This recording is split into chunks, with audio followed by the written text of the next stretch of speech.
The Teachings of Honor, 2nd edition, written by Dr. Arnold Nerenberg, Ph.D., narrated by Hugh, Frazier, Jr. Chapter 4.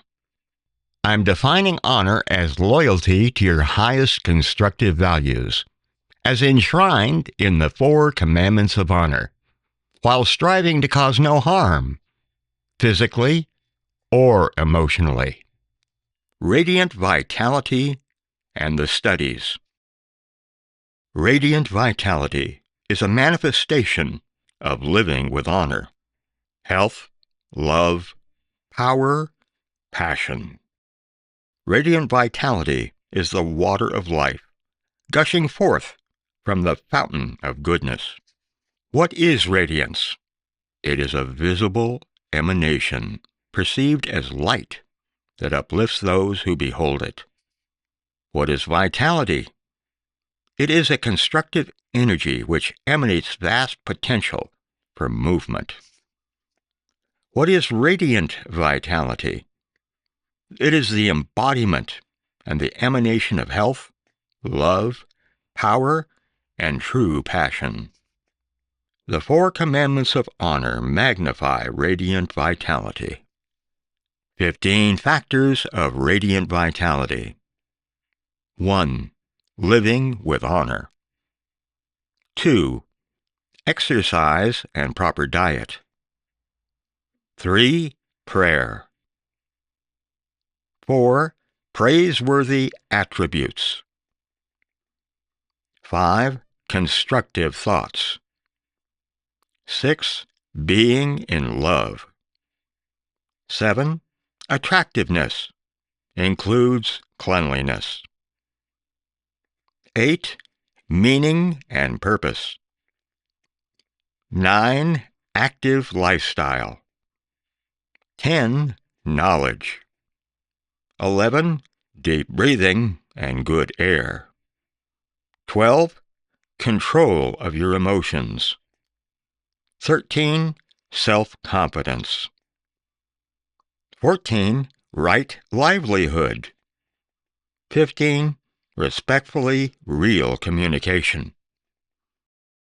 Dr. Nerenberg's 31 Steps to an Honorable Life. 1. Closeness to God and or your highest values. 2. Oneness with your spouse. 3.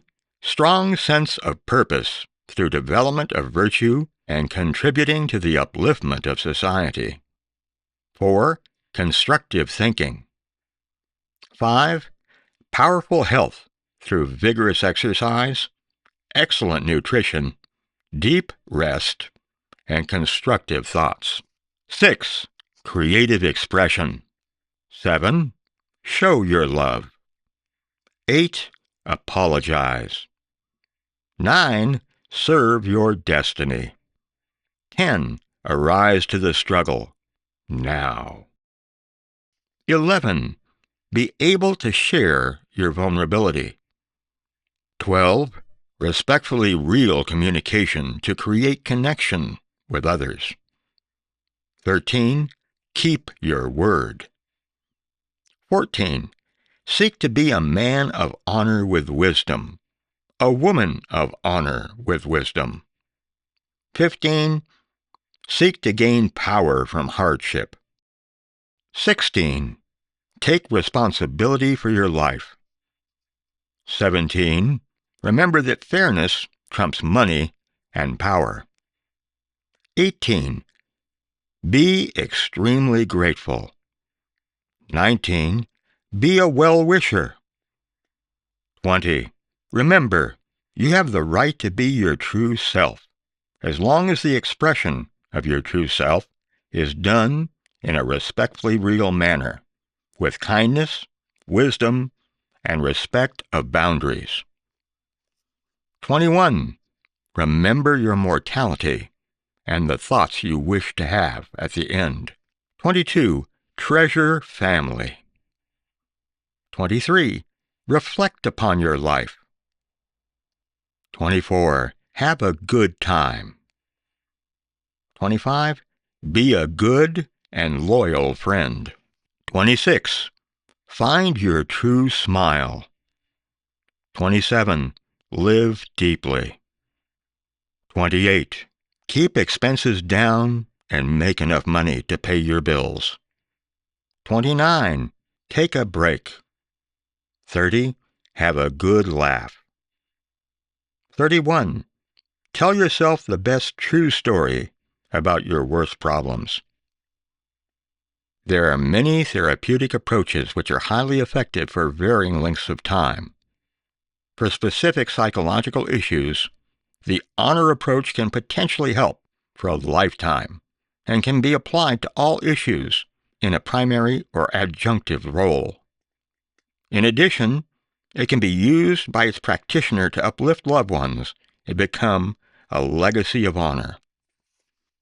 This is the revised Supremacy of Honor Code for devotees of honor. Honor before pride. Honor before anger. Honor before sex. Honor before money. Honor before fear. Honor before cravings. Honor before hurt feelings.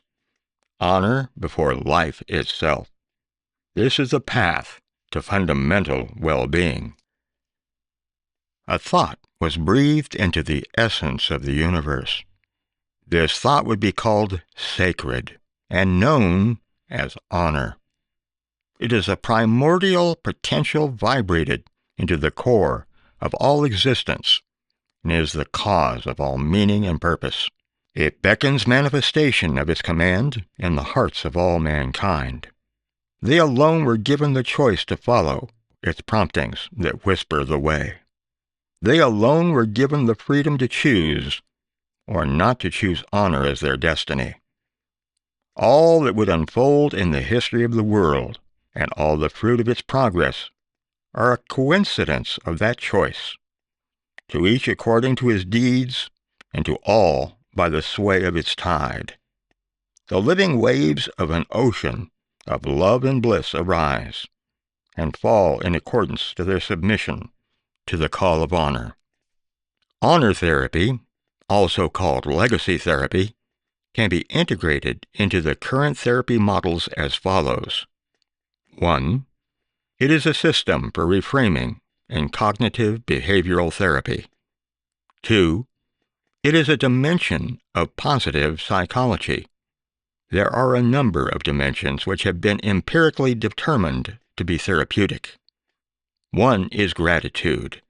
Another is optimism.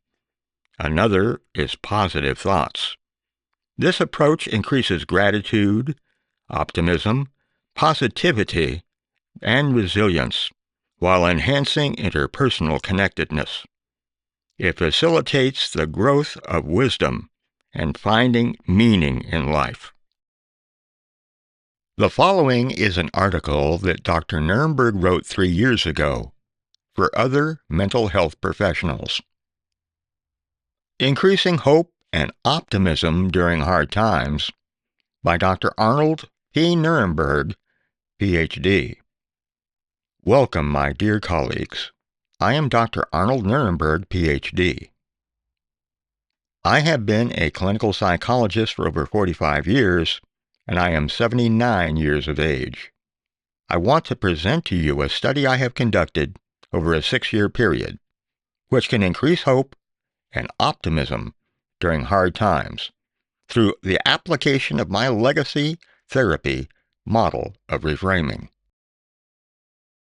The process I have developed and researched is what I call legacy therapy. It is also called honor therapy.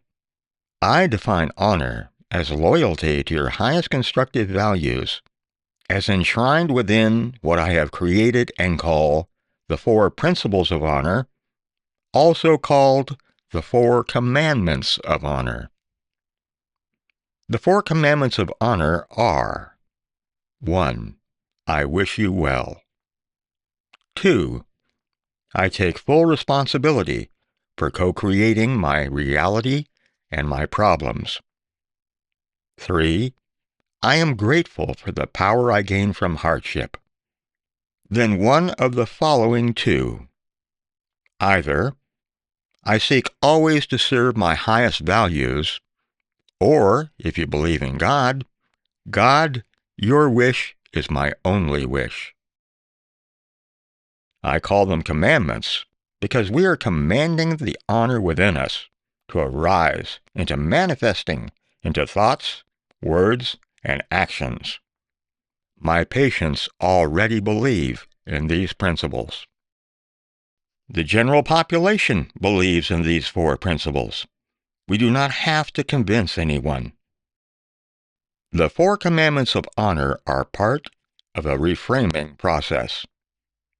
The Nerenberg legacy therapy model for reframing asks people to take a pledge to be repeating the four commandments of honor 3 times a day for the rest of their lives.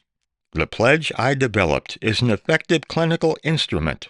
The pledge is to become what I call a disciple of honor. I ask people, do you want to take the pledge now, or do you want to think about it? About 90% say they want to take it now. 10% say they want to think about it. Then I ask them to raise their right hand and repeat after me. As a disciple of honor, I pledge myself for all of the days of my life to the four commandments of honor, and I will teach them to those I love. I'll repeat them every morning, afternoon, and evening, and I'll listen to myself recite them. In my study, I interviewed 1,108 people, subjects who took the pledge. 39% women, 61% men. Average age 41. No matter how hard the times, how depressed the person is, or how severe their medical problems, or how severe their marital problems, 96% of the people report feeling good as soon as they take the pledge. 98.3% say they feel more hope. No matter how despondent they were, hope and optimism are rapidly increased, no matter how difficult their circumstances. 92.2% say they actually feel more meaning in their lives. The pledge is an effective clinical instrument. These results are the immediate effect.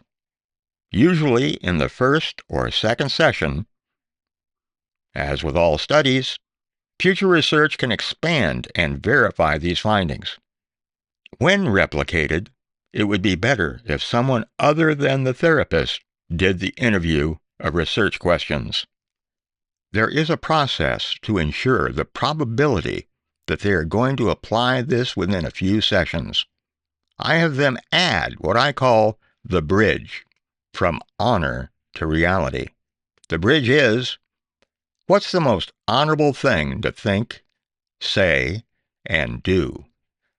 I have them repeat the four commandments of honor, and then the bridge. Apply in any situation that arises.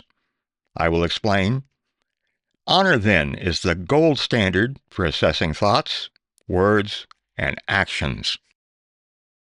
I have another study to share with you. This one has 186 subjects. The average age is 41. 66% were men, 34% were women. Typically, I will do this survey 1 or 2 weeks after they have already taken the pledge.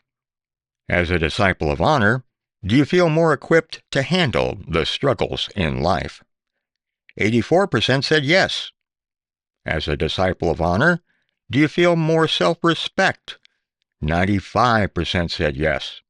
As a disciple of honor, do you feel you are a better person? 97% said yes. As a disciple of honor, do you feel more peace? 90% said yes. There is an optimistic feeling. They start feeling better about themselves. It gives them hope they can have a better future because they are a better person. As a disciple of honor, do you feel you're closer to your highest values or to God? 95% said yes. They feel they are living more in the potential of their value system. That creates a more positive effect and more optimism. They feel less stress, which allows feelings of hope and optimism to be readily manifested. They feel more at peace, which leads to a more positive attitude of hope and optimism. 83% of patients say they have taught one or more of the commandments to one of their loved ones. Thus, they feel their therapy has helped others in addition to themselves. This promotes a more optimistic view of the future when they see the possibility of helping others they care about. I tell people how important it is to repeat the 4 commandments of honor 3 times a day. It only takes 8 seconds.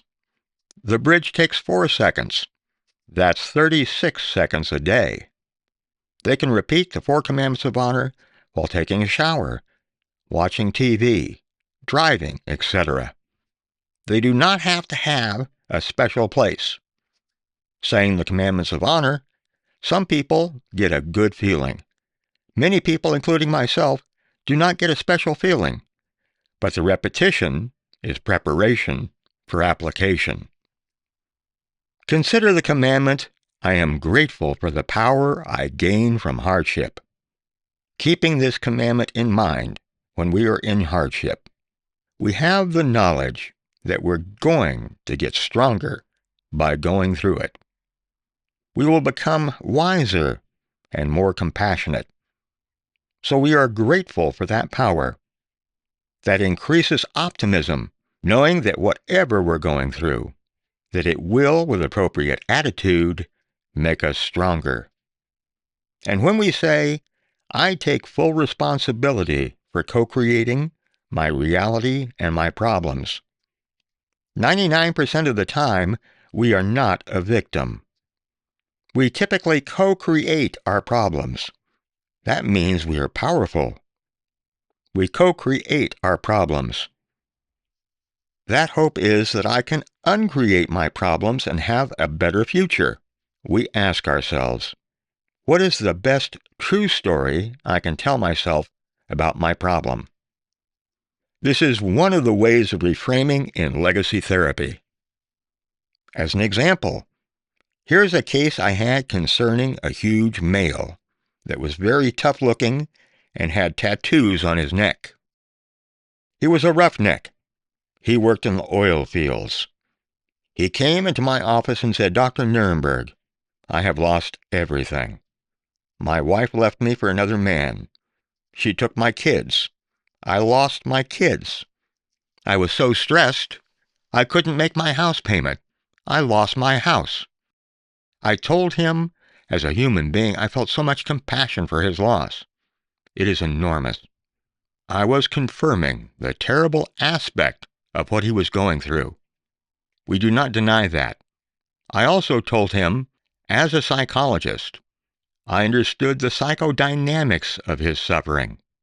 Then I told him, what if I told you there is a best true story to look at your problem, which will give you dignity, nobility, and bring honor to your life? He looked at me and said, really? I said, yes. He said, tell me what it is. I looked at him and said, here it is. I've lost everything, but I've gained myself. His face went from being very forlorn with tears behind his eyes. Instantly, he started brightening up. His eyes started lighting up. His face lit up. He went into a smile and said, I have lost everything, and I have gained myself. He still didn't have his children. His house was gone. His wife was gone. But he was able to tell himself the best true story about his worst problem. That was reframing. It led to optimism and hope about his life. I had another patient come into my office who was horribly distraught and in tears. She told me that her son had been shot 9 times. He was lying in the hospital in stable condition. I told her this is a parent's worst nightmare. I myself have 7 children. I feel so much compassion for your tragedy. I told her there was no doubt that what she was going through was a tragedy. This reaffirmed what she was going through. I said to her, "What if I told you there is a best true story about this situation that will give you nobility, dignity, and honor in your life and your son's life?" She asked Dr. Nerenberg, "What is that?" I told her, "Here it is. They couldn't kill my son. They shot him 9 times. God has a purpose for his life." I repeated it again. They couldn't kill my son. They shot him 9 times. God has a purpose for his life. I knew she believed in God. The same thing happened with her. Her eyes, her face, and her cheeks all lit up. She looked back at me and said, "Yeah, they couldn't kill my son. God does have a purpose for his life." She also left my office with a smile. I saw her a week later and she was still smiling. I asked her if she had told her son about what I said. She said she did. She told me that he smiled and laughed and was happy to hear it. 2 of the thoughts I use in the Nerenberg legacy model of reframing, which produce favorable results, are, "I will come back from this stronger than ever. This setback was the best thing that could happen to me." This brings hope and optimism during hard times through the Nerenberg legacy model of reframing. Increased self-control, generosity and fairness, the Nerenberg model of reframing, and decision-making. People have a lot of negative thoughts and did not choose them. They could be hostile thoughts, judgmental thoughts, judging yourself, frustrations with different aspects of your life, negative thoughts about your identity, negative thoughts about other people's identity. The list goes on. Negative political thoughts. It is vast, a vast ocean of negativity. Now, there are 2 types of thoughts. First, the thoughts that just pop into your mind. These thoughts do not define who you are. They are a result of genetics, family upbringing, and social norms. Second, there are the thoughts we choose to have, and that is the secret of how we're going to control your thoughts, words, and actions. We are going to greatly increase our control of your thoughts, words, and actions. And the side effect is it will greatly increase generosity and fairness. The program I'm going to talk to you about creates a different perspective. It helps look at things in a more positive light and a more constructive way, and without denying the problem. It creates a different perspective and gives a tool to make more honorable decisions. We had 100 subjects in the study, 47% men, 53% women. The average age was 42.2 years of age. The foundation of the model is the 4 commandments of honor. On average, people were reciting it 2.2 times a day, and people were also watching videos that I have created. They were watching 4.3 videos a week, and the duration of treatment with me was an average of 7.4 months. My patients are advised to watch one of my videos every day, and they see me twice the first month, and then once a month. We have the 4 commandments of honor. When people take a pledge to recite them at least 3 times a day for the rest of their lives, they become what I call disciples of honor. In addition, they're also using the bridge. What's the most honorable thing to think, say, and do? Honor is defined in the Nerenberg model of reframing and decision-making as loyalty to your highest constructive values as enshrined in the 4 commandments of honor. Once again, they are, I wish you well. I take full responsibility for co-creating my reality and my problems. I am grateful for the power I gain from hardship. Then, one of 2. If you believe in God, God, your wish is my only wish. If you don't want to address God or don't believe, I seek always to serve my highest values. We have people that are disciples of honor that are Christian, Catholic, Jewish, Baha'i, Muslim, Buddhist. We have black, white, Latino, Asian, Native American. It cuts across all ethnicities and nationalities. For the 4 commandments of honor to be truly effective and to have the power to affect decisions, to facilitate reframing events, they need to be recited 3 times a day. I ask people to take a pledge to commit for that for the rest of their lives. They raise their right hand and recite these words. As a disciple of honor, I pledge myself for all the days of my life to the 4 commandments of honor. I will teach them to those I love. I will repeat them every morning, afternoon, and evening, and I will listen to myself recite them. I did a study that was published in the National Psychologist newspaper with over 1,100 subjects. Over 95% of the people that took the pledge felt more hope after taking it. 95% felt good.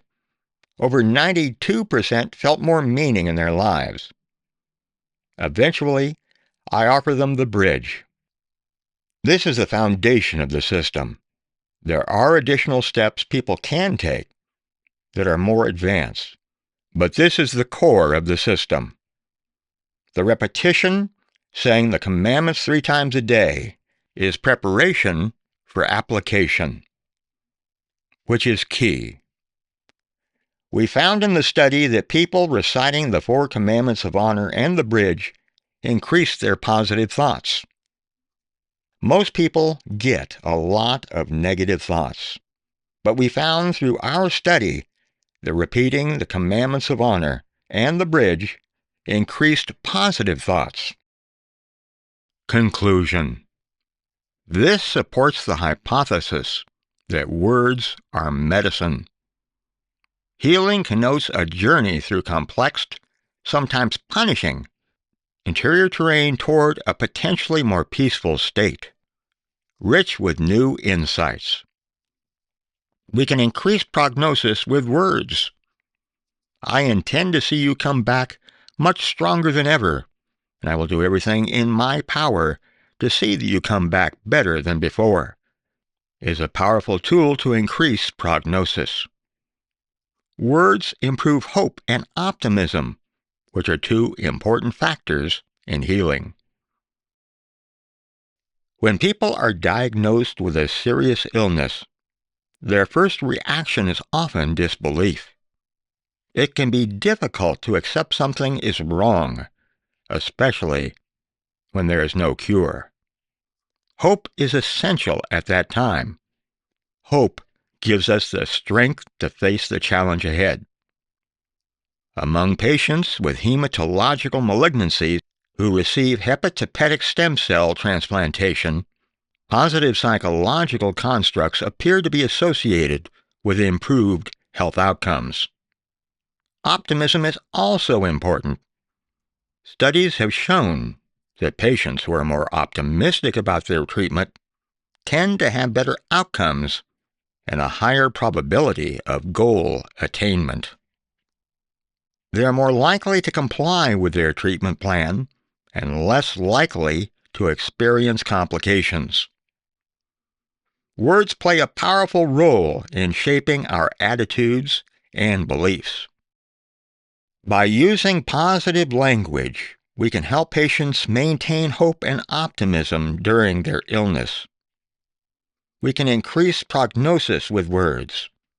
I intend to see you come back much stronger than ever, and I will do everything in my power to see that you come back better than before.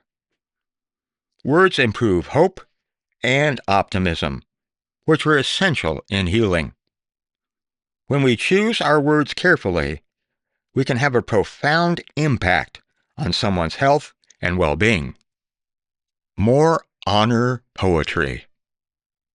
All hope their good fortunes will grow for them to see, unless grace does intervene.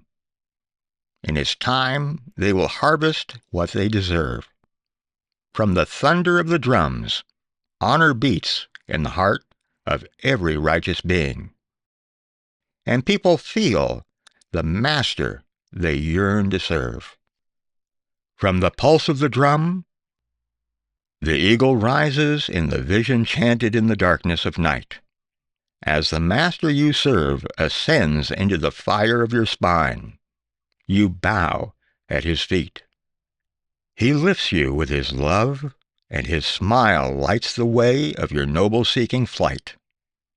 The flaming eagle arises within your inner seeking, in the thunder of your dreams, where only truth can ever stand.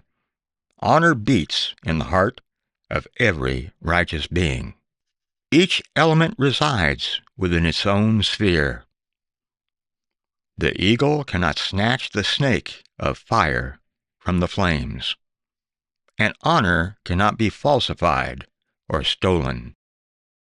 The seasons flow in the rivers of time, while century upon century pass with the winds through the mountains and valleys and the cities of earth. Day after day, time and time again, I pour my life into my people as I behold the beauty and the greatness of who they are, the magnificent light, the beautiful flowers. Their love and gratitude for the truth and presence I bring ignite within myself a hope and a vision of their own destinies, and a knowing they are not alone.